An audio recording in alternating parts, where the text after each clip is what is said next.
je me retrouve à présent à l'intérieur du bâtiment. Et je vais pouvoir maintenant prendre des mesures avec la petite option réglette ici. Je clique dessus.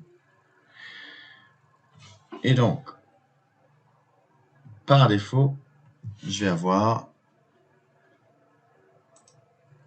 la délimitation laser qui arrive. Je dois venir cliquer dessus en premier, la partie gauche, où j'ai donc comme un rayon laser qui vient se caler perpendiculairement à la surface sur laquelle je me trouve.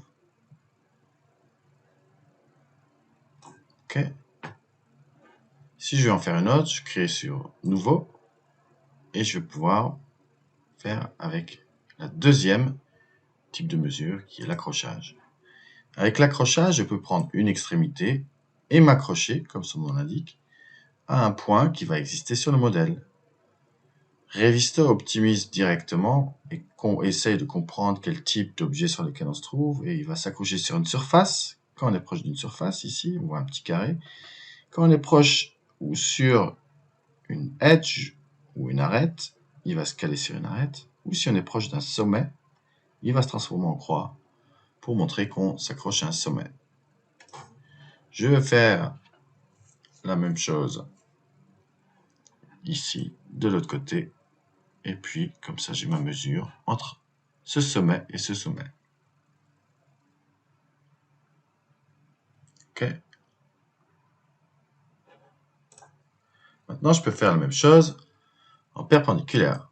C'est-à-dire qu'ici, on va toujours essayer de mesurer la mesure perpendiculaire par rapport à une surface.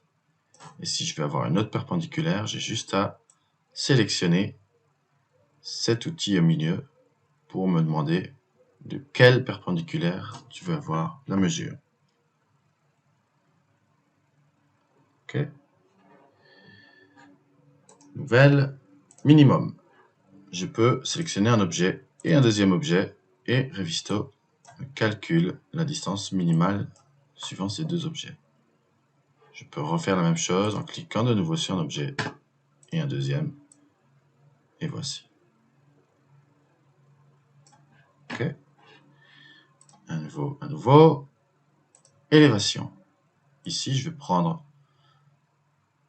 mon logo pour venir me donner les coordonnées, l'élévation en grand, mais aussi les coordonnées X, Y, Z que vous allez pouvoir voir ici en bas du point sur lequel on s'accroche.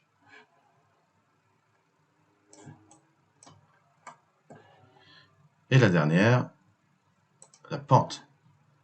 Je vais pouvoir donc venir, pas beaucoup de pente dans ce bâtiment, mais si je reviens à l'extérieur, je vais pouvoir trouver de la pente en venant par ici. Voilà.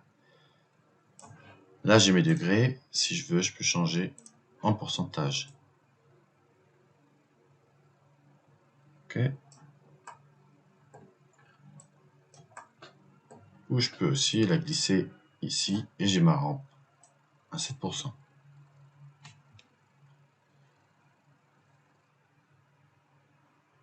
Ok. Ça, c'était donc pour l'outil mesure.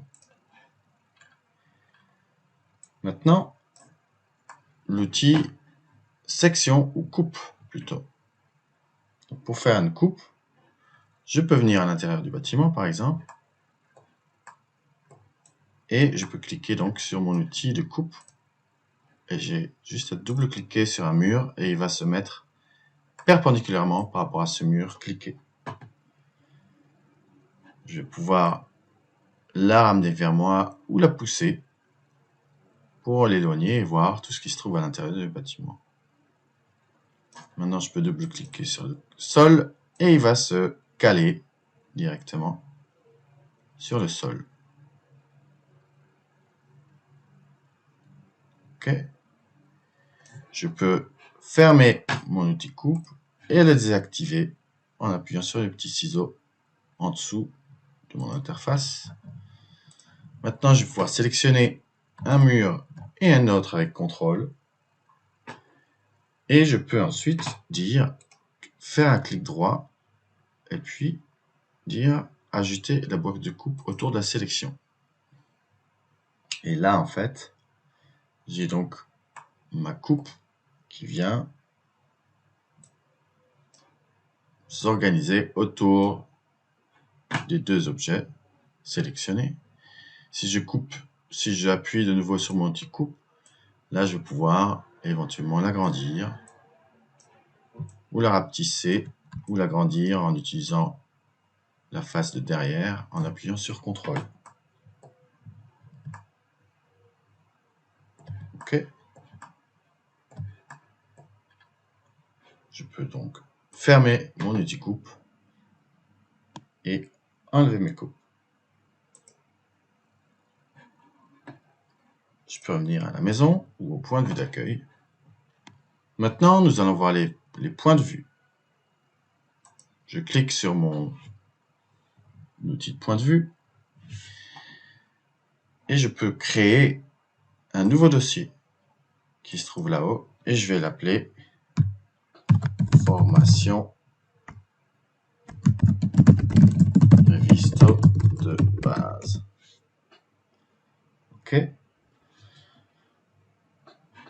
Je peux revenir et puis appuyer sur ma coupe et il se rappelle de cet outil de coupe. Je me focalise dessus et je vais pouvoir créer un nouveau point de vue. Je peux peut-être pouvoir créer un autre point de vue derrière en appuyant sur ce bouton. OK. Et puis, ce que je peux faire, je vais pouvoir renommer point de vue boîte 1 A. Et je double-clique dessus pour renommer celui-là 1 B. OK. Donc, si je reviens à mon point de vue d'accueil, maintenant, je peux cliquer sur mon point de vue boîte 1A. Il me remet ici. Et là, il remet tout de suite là. OK. Si maintenant j'ouvre mon arborescence et que je cache, par exemple, mon modèle d'architecture, je peux voir toute la structure de ce point de vue. Si je le mets à jour, OK, je rebascule sur mon premier point de vue. C'était le point de vue que j'avais tout à l'heure, mais si je viens sur le deuxième, il se rappelle qu'on a caché l'architecture.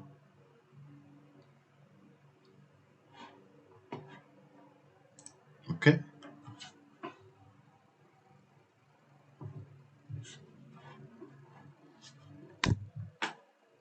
Ensuite, l'outil carte.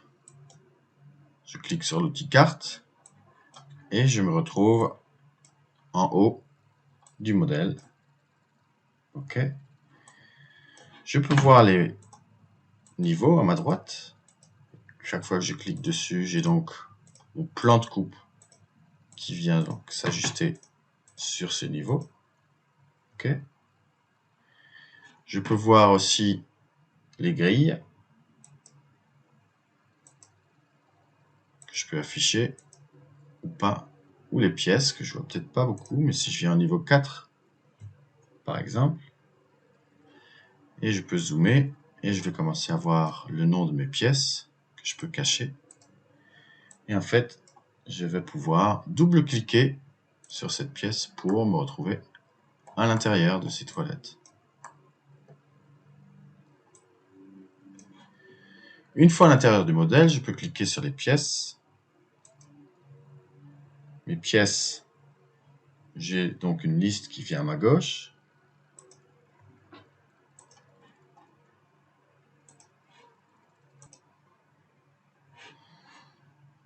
Et je peux chercher cuisine ou kitchen. Et donc je cherche par exemple Student Kitchen, celle-ci. Et donc Revisto vient directement me placer exactement à l'endroit où j'étais. Si j'avais j'ai envie de me débarrasser de toutes mes fenêtres. Si j'avais les points de vue et par exemple l'arborescence, je peux appuyer sur Tab pour tout cacher ou Tab pour tout réapparaître.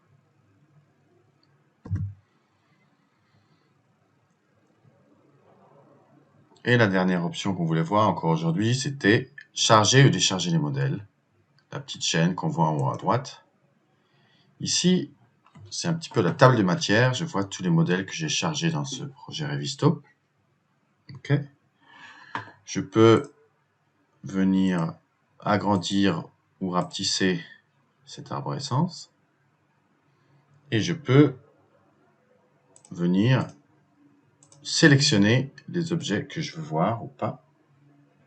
Et ce que je peux encore faire, je peux dire, je veux pré-régler, juste sélectionner ce pré-réglage de structure, feu et électricité. Et si j'appuie sur appliquer, je vais que avoir ces modèles qui s'affichent. Voilà, c'était tout pour cette introduction à la navigation 3D sur Revisto.